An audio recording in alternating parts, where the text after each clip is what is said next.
자, 우리가 룻기를 읽을 때 우리가 이 질문을 한번 생각해보고 읽으면 좋겠습니다. 저도 사실은 룻기를 신학교에서도 공부하고 배울 때 사실 이 문제로 좀 이렇게 갈등과 그것을 겪었습니다. 이 룻기에 나오는 이 나오미와 룻 그리고 보아스의 언행들을 우리는 어떻게 볼 것인가? 물론 저는 이 강의에서는 그것들을 전부 다 예표적인 하나의 언행으로 그렇게 보고 구속사적인 어떤 예표로 그것을 일단은 한번 해석해 보고자 합니다. 그런데 거기에 대한 시각이 이제 완전히 결여된 이들은 사실은 그걸 그렇게 보려고 하지 않고 이 룻기를 바라볼 때 여기서 우리가 배울 수 있는 신앙적 교훈은 무엇인가? 가르침은 무엇인가? 혹은 윤리 도덕적인 어떤 교훈과 가르침은 무엇인가? 이것을 이제 이 부분에 초점을 맞춰서 룻기를 해석하려고 합니다. 저는 이런 초점으로 룻기를 보는 것이 잘못된 어떤 시도라고는 생각하지 않습니다. 그런데 중요한 것은 여기서 끝나버리면 안 된다는 거죠. 왜냐하면은 우리가 룻기를 이러한 시각에서 여기서 우리가 어떠한 신앙적 교훈과 가르침을 얻을 수 있을까? 윤리 도덕적인 어떤 가르침을 얻을 수 있을까? 이것만 생각하면요, 룻기 전체 이야기가 너무나 이해되지 않는 부분들이 너무나 많이 있습니다. 그래서 룻기를 많은 목사님들이 이렇게 설교 같은 걸 할 때 보면은 딱 그냥 룻의 나오미에 대한 고백, 당신의 백성이 나의 백성이 되고 당신의 하나님이 나의 하나님이 된다. 그거는 그냥 자기가 따르던 시어머니에 대한 룻의 그 충성, 충정, 사랑, 동정, 희생, 이런 시인이 이런 것으로 얼마든지 설명할 수 있는 부분이거든요. 이걸 우리가 크리스찬으로서 이런 부분을 배워야 된다. 우리가 그런 걸 본받아야 된다. 그리고 난 다음에 그 이후에 나오는 룻에 나오는 모든 이런 스토리들은 별로 윤리적인 스토리도 같지도 않고, 룻이 예를 들어서 보아스 발치에 누워서 보아스의 눈에 들어서 결혼하게 되는 그것도 지금 도대체 어떻게 보면 핵에 망청한 스토리입니다. 여기서 우리가 어떠한 신앙적, 윤리적, 도덕적 가르침을 얻을 수 있습니까? 그러니까 그런 부분은 이제 제대로 이제 안 되니까 아예 그냥 빼버리죠. 설교 주제에서 빼버리고 딱 우리에게 이런 실질적으로 도움이 되는 이런 부분만 우리가 이제 룻기를 하다 보니까 많은 부분들을 놓치고 있다는 것입니다. 그러나 제가 이제 이 성경 강의에서 도전하는 것은 우리가 세 번째 차원, 구속사적인 어떤 차원에서 이 룻기를 읽으면 그 안에 수많은 이 구속사적인 진리를 나타내는 예표를 발견하게 되고, 그것이야말로 제가 보건대는 오히려 하나님께서 룻기를 우리에게 주신 성경에 이것이 한 권의 책으로 있는 어쩌면 가장 중요한 이유일 수도 있다는 생각이 드는 거죠. 진리들이 아직 온전히 모습을 드러내기는 전이거든요. 구약시대니까. 그러나 이러한 예표를 통해서 하나님께서 이러한 중요한 진리를 우리에게 예언적으로 미리 보여주시기를 원했기 때문에 바로 룻기에 이런 얘기들이 있는 것이 아닌가. 이것이 이제 우리가 첫 번째 좀 염두에 두어야 될 점이고요. 룻기를 읽을 때. 두 번째 점은 뭐냐 하면은 시각 차이에서 이제 나오는 차이기도 한데, 이 나오미와 룻의 행동 혹은 그들의 언행을 우리가 이제 판단하고 생각할 때 우리가 이 룻기를 어떤 시각으로 바라보느냐에 따라서 완전히 정반대로 해석을 하는 그런 경우가 있습니다. 제가 이제 곧 그런 실질적인 예를 보여드릴게요. 그래서 어떤 시각에서 보면은 똑같이 이 나오미와 룻의 그 성경에 기록된 말인데도 불구하고 이 두 언행으로 비로봐서 룻과 나오미는 서로 간에 좀 이렇게 반대되는 신앙적인 측면에서 서로 간에 좀 이렇게 박자가 엇나는, 서로 대조되고 대비적이고, 한 사람은 신앙이 좋고 한 사람은 좀 신앙이 좀 떨어지는 그런 식으로 이 나오미와 룻의 행동을 해석하고 이해하는 그런 시각이 있는 반면에, 똑같은 말을 가지고 그게 아니다. 이 두 사람은 서로 간에 하는 말들을 보면은 서로 간에 신앙이나 가지고 있는 것들이 서로 상응한다. 서로 나란히 같이 간다. 이렇게 볼 수도 있다는 것입니다. 그러니까 우리가 기본적으로 가지고 있는 어떠한 룻기에 대한 기본 이해가 얼마나 그 각각의 구절들을 우리가 해석하는 데 있어서 큰 차이를 낳는지를 우리가 미리 알아야 합니다. 그 이제 예를 제가 바로 한두 개를 한번 보겠습니다. 자, 룻기 1장 20절 21절입니다. 나오미가 그들에게 이르되 나를 나오미라 부르지 말고 나를 마라라 부르라. 이는 전능자가 나를 심히 괴롭게 하셨음이니라. 내가 풍족하게 나갔더니 여호와께서 내게 비어 돌아오게 하셨느니라. 여호와께서 나를 징벌하셨고 전능자가 나를 괴롭게 하셨거늘 너희가 어찌 나를 나옴이라 부르느냐 하니라. 두 가지로 해석할 수 있는 거예요.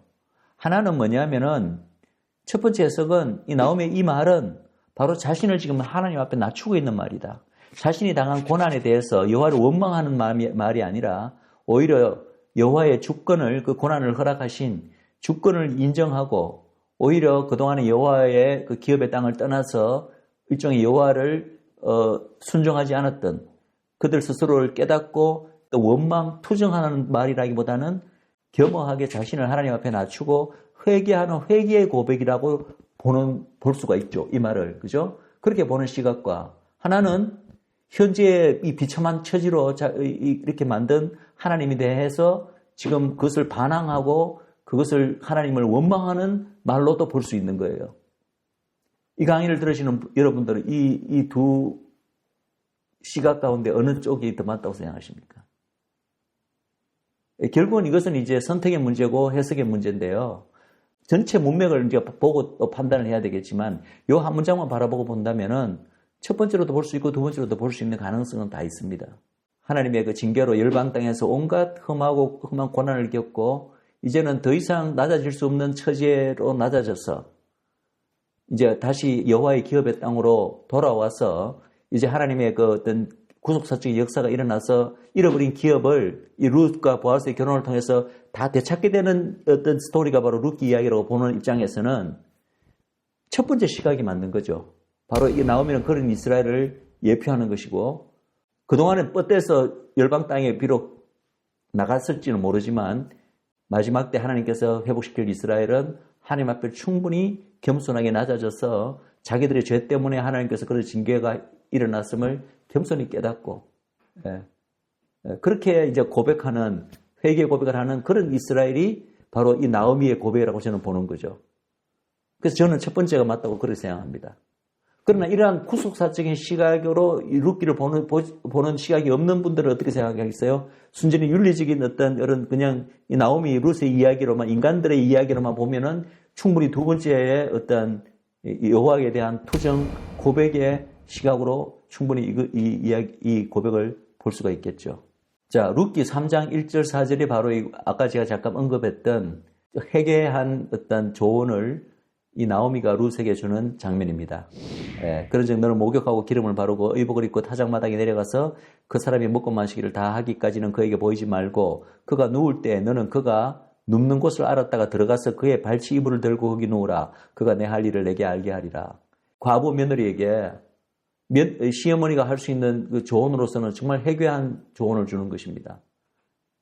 아주 강력한 어떤 부자 유지에게 뭐 팔아넘기는, 며느리를 팔아넘기는, 그것도 이런 완전히 뭐 어떤 의미에서는 저돌적인 육탕 공세를 통해서라도 그의 눈에 들어라, 마음에 들어라, 이런 조언을 하는 것으로밖에 안 보이잖아요, 이것이.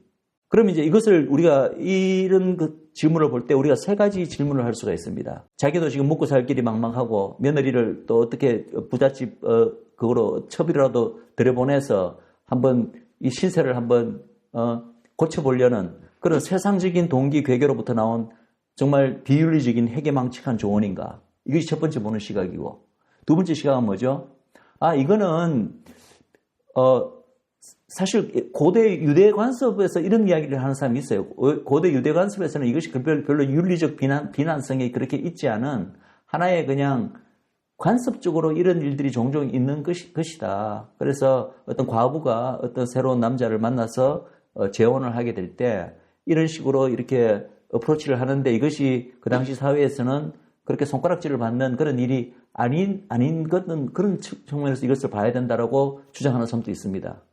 이것은 또 그 당시 시대적 상황에서 따라서 성경을 읽는 그 성경 읽기에서 이런 결론이 나올 수도 있겠죠. 그러나 이제 이 구속사적인 예표로 본다면은 이 나오미의 룻에 대한 조언은 결국은 이방으로 하여금 그들의 남편인 메시아를 만나게끔 하려는 이스라엘은 벌써 오랫동안 하나님을 알아왔잖아요. 메시아를 알아왔잖아요. 그죠? 메시아에 대한, 알아왔다기보다 메시아를 발견하지는 못했지만 메시아에 대한 어떤 그 정보랄까, 메시아에 대한, 메시아가 어떤 것이란, 어떤 존재라는 것에 대해서 구약 때부터 이미 하나님으로부터 많은 계시가 이미 이스라엘 민족에게는 주어졌기 때문에 이방은 아직 메시아 사상 자체가 없는 것이 이방 아닙니까? 그래서 이방으로 하여금 메시아를 만나려면 어떻게 해야 된다? 라는 그런 성경적인 혹은 지혜, 조언을 주는 그것을 상징적으로 예표하는 거라고도 우리가 볼 수 있다는 거죠. 정답이 제가 있다는 얘기가 아니라 우리가 어떤 룻기를 보는 시각에 따라서 어떠한 주어진 말을 해석하는데도 이렇게 굉장히 서로 간에 많은 큰 차이가 있다는 점을 제가 다시 한번 말씀드리고 싶습니다. 그러나 그 중에도 우리가 결국은 이 룻기 전체를 예표로 보는 시각이 우리에게 설득이 된다면, 그것이 정말 말이 된다고 생각하신다면 이제는 이러한 부분들의 말씀조차도 어느 쪽 해석이 좀 더 합당한 것 같다, 이런 이제 생각을 가질 수 있겠죠.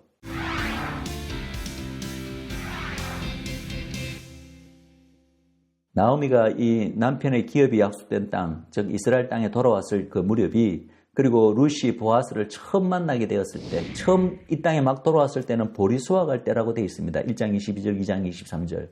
근데 제가 말씀드렸지만 보리 수확할 때는 바로 이스라엘에 있어서 봄 추수가 일어날 때고, 그것은 바로 봄절기와 관련이 있습니다. 봄절기는 바로 6월절, 무교절, 초실절인데요. 그것이 바로 일어날 때가 보리 수확할 때다. 그럼 여러분들 아시는 분은 이미 계시겠지만 이 3대 절기, 봄절기, 6월절, 무교절, 초실절은 바로 그리스도의 초림을 예표합니다.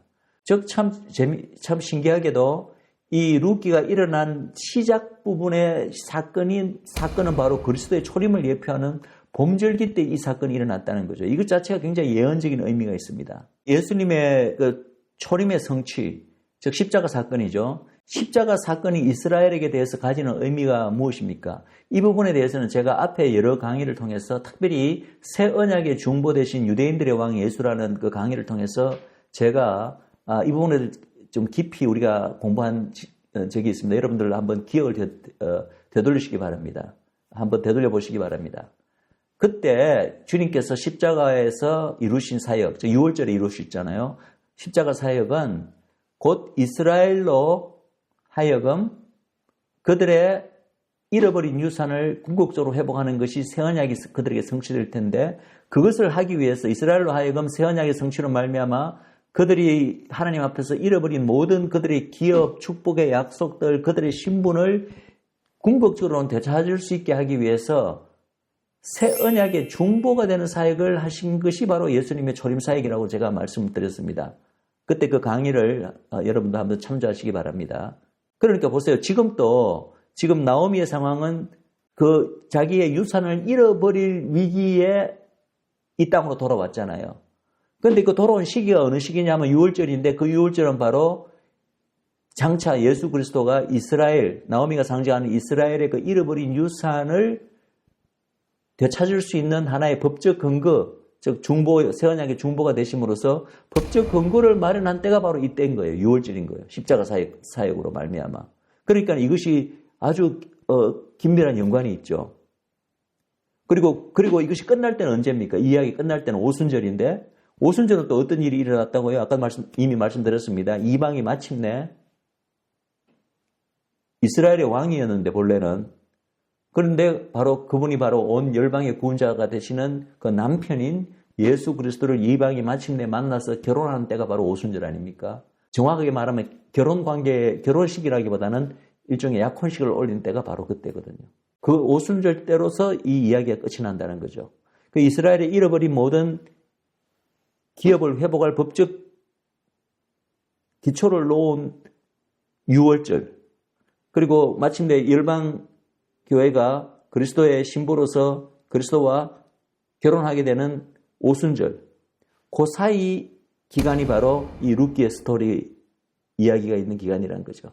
룻의 선택을 다시 한번 보겠습니다. 나오미가 가장 깊은 고난의 시기에 있을 때, 가장 누구 도와줄 사람이 아무도 없는 고립무원의 처지에 빠져 있을 때, 룻은 자신 역시 고난과 희생을 각오하고, 그죠? 시어머니를 따라간다는 것은 그냥 고생길이 예약된 길이잖아요. 그러나 나오미 편에 서서 끝까지 그녀를 따르기로 결정합니다. 그러면서 하는 고백이 너무나 유명한 고백이고 여러분 다 잘 아시는 고백입니다. 어머니의 백성이 나의 백성이 되고 어머니의 하나님이 나의 하나님이 되시리니. 이 말은 이제 룻이 열방교회를 예표하고 나오미가 이스라엘을 예표한다는 걸 우리가 안다면은 이 고백은 어떻게 바뀌어지죠? 이스라엘이 바로 나의 백성이 되고, 그죠? 그 다음에 이스라엘의 하나님이 바로 나의 하나님이 된다. 그리고 이 고백은 바로 정확하게 우리가 이미 지난 시간에 공부한 로마서 11장에 바로 젖붙임의 비밀에서 어떻게 이방의 돌감람나무였던 가지가 이스라엘에 젖붙여지게 되는가. 우리가 이미 그 부분을 다 공부했잖아요. 지금 이 룻의 나오미에 대한 고백은 우리 본래 이방이었던 돌감람나무가 원래 참감람나무와 함께 이스라엘의 하나님의 백성, 이스라엘의 하나님의 권속이 되고 또 함께 그 참감람나무 뿌리로부터 올라오는 진액을 함께 받는 그 약속의 축복을 함께 받는 그것을 예표하는 바로 젖붙임을 예표하는 그 고백이 바로 지금 룻이 나오미에게 하고 있는 고백이라는 거죠.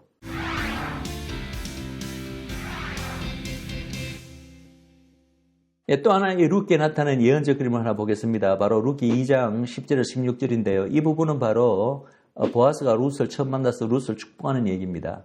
그런데 이 보아스가 룻에게 전혀 룻은 이방인으로서 유대인 남자에게 전혀 기대할 수 없었던 그런 은혜와 긍휼과 자비와 친절을 베푸는 모습입니다. 그런데 여기 이 표현을 보면요. 일단은 룻 스스로가 그 보아스로부터 이런 호의를 받을 자격이 없음을 고백합니다. 내게 어떻게 이런 은혜를 베푸십니까? 그렇게 했을 때 이 보아스의 답변을 보면요.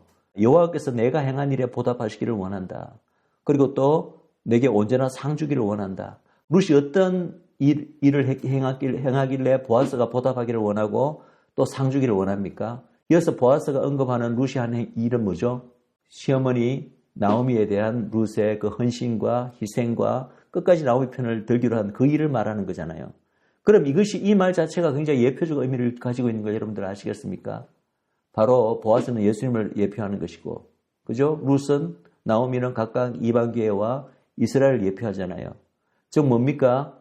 이 말은 어쩌면은 예수님이 마지막에 이스라엘 끝까지 편들고 이스라엘에게 친구가 되어준 열방교회에게 하시는 말의 예표라는 거죠. 하나님의 장자 백성인 이스라엘이 가장 힘든 처지에 있을 때 너는 끝까지 그의 친구가 되어주고 그를 붙들고 도와준 그런 이방인들에 대해서 하나님께서 내가 행한 일에 보답하시기를 원하며 내게 온전한 상 주기를 원한다라고 하는 바로 예수님이 열방교회를 향하여 하시는 말로 우리가 이 구절을 읽을 수가 있잖아요. 이것이 바로 예표로 이런 구절들을 읽는 방법입니다.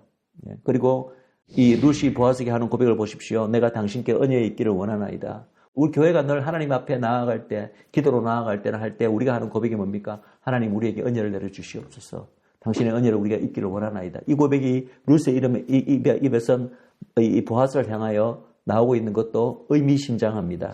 그러면서 당신이 이 한여를 위로하시고 마음을 기쁘게 하는 말씀을 하셨나이다 하니까 보아스가 하는 말이 이리로 와서 떡을 먹으며 내 떡 조각을 초에 찍으라. 보아스의 식탁에 룻을 초청하는 거죠. 바로 예수님의 식탁에 우리를 이러한 상 주시는 이 열방교회를 초청하시고 그리고 룻이 배불리 먹고 남았더라. 이 하나님의 상이 차고 넘치는 것을 의미합니다. 그리고 이제 또 룻에게 또 은혜를 베푸시는 마지막 모습이 보면은 이때가 이제 오순절 무렵이잖아요. 오순절 규례가 어떤 규례냐면은 그 곡식 규례, 농경 규례 중에 추수할 때 다 추수를 하지 말고 자연적 추수하면서 떨어지는 것은 그 밭에 이렇게 그냥 놔둬라. 그러면은 고아나 나그네, 그런 나그네들이 와서 배고픈 나그네들이 와서 그 떨어진 이삭을 먹도록 하도록 하는 것이 본래 오순절 규례거든요. 근데 이제는 이때가 물론 오순절 무렵이긴 하지만 지금 룻에게 베푸는 이 보아스의 이 호의 은혜는 그런 규례 이상입니다. 규례를 미니멈으로 지키는 최소한으로 지키는 수준이 아니라 추수하다가 남는 건 내버려 두는 정도가 아니라 이미 제대로 추수한 단에서 그것을 뽑아서 일부러 땅바닥에다가 버려두라는 거죠. 그래서 이 룻이 그것을 먹도록. 이것은 하나님이 법으로 정한 그 율법의 규례보다도 훨씬 더 큰 은혜를 베푸시는 거죠. 이러한 모습 자체가 굉장히 예수님을 우리에게 보여주는 어떤 예표적, 예언적 의미를 가지고 있다.